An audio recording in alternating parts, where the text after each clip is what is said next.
Hi, my name is Rish. I am the co-founder of Kinema, and today we're just going to do a quick demo video on live broadcasting.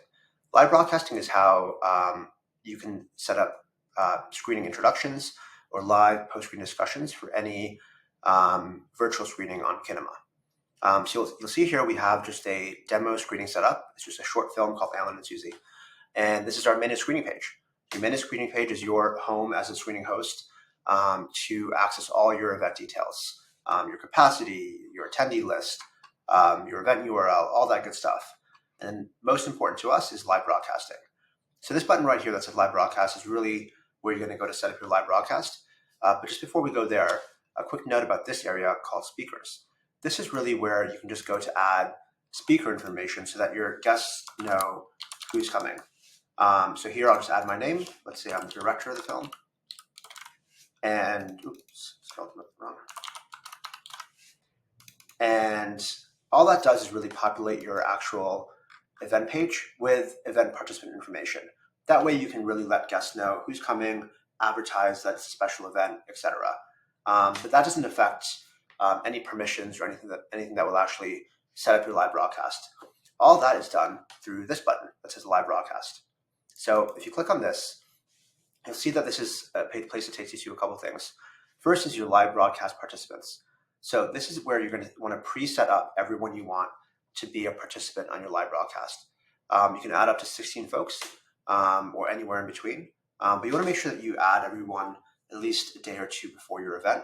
That way they have time to accept their invitation and create an account. So the way it works is that you can just go here to say invite participant, and as a test we'll just invite my business partner Christy.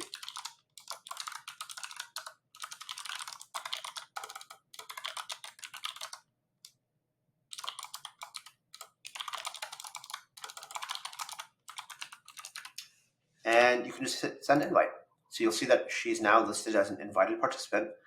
When she accepts her invite, this invited will change to participant. So when you invite someone, it's just going to send them an email that says, hey, this screening host has invited you to be a participant on their live broadcast. All they need to do is hit accept on that email and make sure that they do have an active Kinema account associated with the same email address. Once they've hit accept, you can always hit these three buttons to resend the invite, or let's say they're not coming anymore, delete. And once they've hit accept, and this is participant, you can also always go and make them a host. All that does is that it'll give them permissions to start and stop the live broadcast. We recommend having at least just one host. If you're going to be in the live broadcast, you can just leave that power with yourself. That way it's super simple and straightforward. But that's how you invite participants. And so once you're ready to go backstage, you can just click on this backstage button. Here you'll see you have a couple of things. You can just choose your camera. You can choose which microphone you want to use and hit let's go.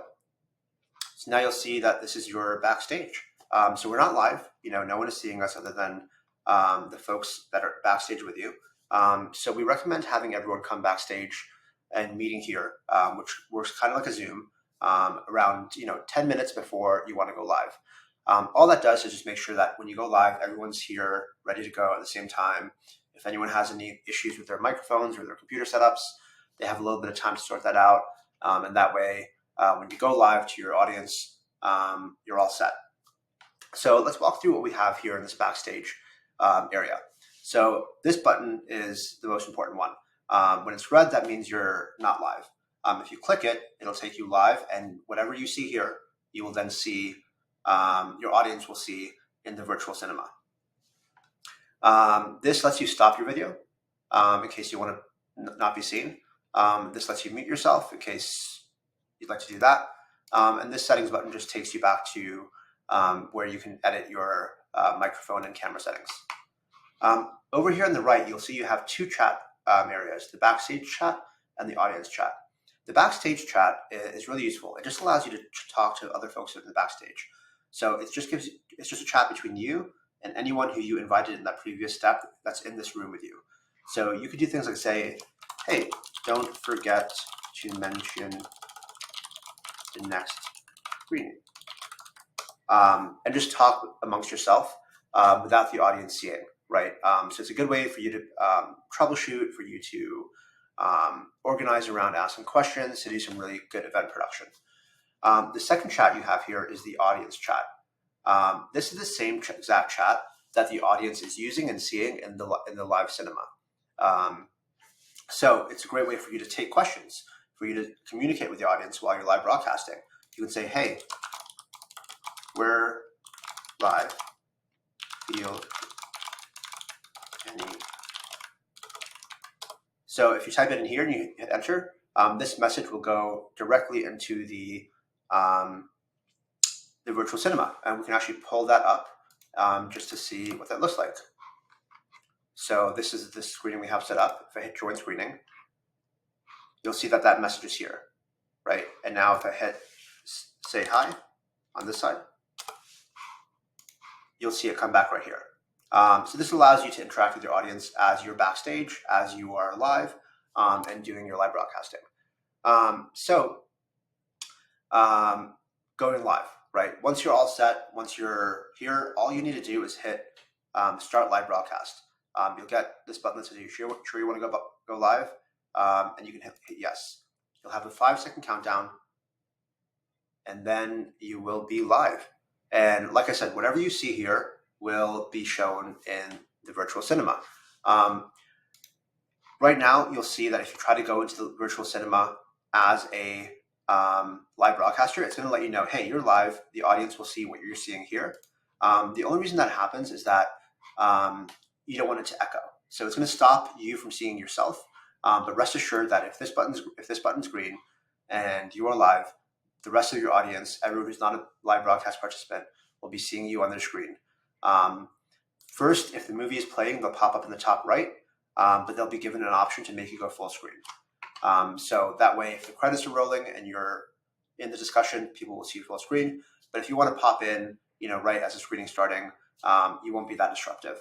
So the audience has full control over how they'll see you, and if they want to see you full screen or on the top right, or either way. So that's really it. I mean, once you're here, you can just host your screening, your discussion as normal with as many folks as you'd like. A couple other tips and tricks. Let's say that you want to have someone backstage, the event host, be a sort of moderator or an invisible helping hand. If you click both this stop video and this mute button, you will be completely invisible to the backstage. So you can have 4 or 5 other people here, as many as you like, but then you can also have someone here who's in this backstage, who's invisible to the audience, but who can be here, helping to field questions, helping to say, take a question from the audience and then type it here and let people know what's happening, someone to, help you event produce. So not necessary at all, but it's a option if that's something you'd like to do. What else? And then when you want to end the live broadcast, you have 2 options. You just click this button and you say, yes, stop broadcast, and the broadcast will be stopped. It's as simple as that. Though what we do recommend, just because sometimes with a lot of folks, and depending on who you've set as the host permission, we do recommend that you just let everyone know, hey, once the live broadcast is over, just exit out of the live broadcast, just back out of it, clear the tab. That way you just make sure that no one either forgets to click this button or doesn't click the button, or it just eliminates a bit of headache and a little bit of risk. That's really it. Live broadcast can always be recorded. That's something that Kinema employees have to do in the back end through our side. So if you want your screening recorded, just let us know 24 hours below that, hey, I'd love my live broadcast recorded, and we can do that for you on the back end. And yeah, that I think is all. Please reach out with any questions. We can always be reached at hello@kinema.com, and our team will get back to you with any questions. And have a wonderful screening. Thank you. Bye.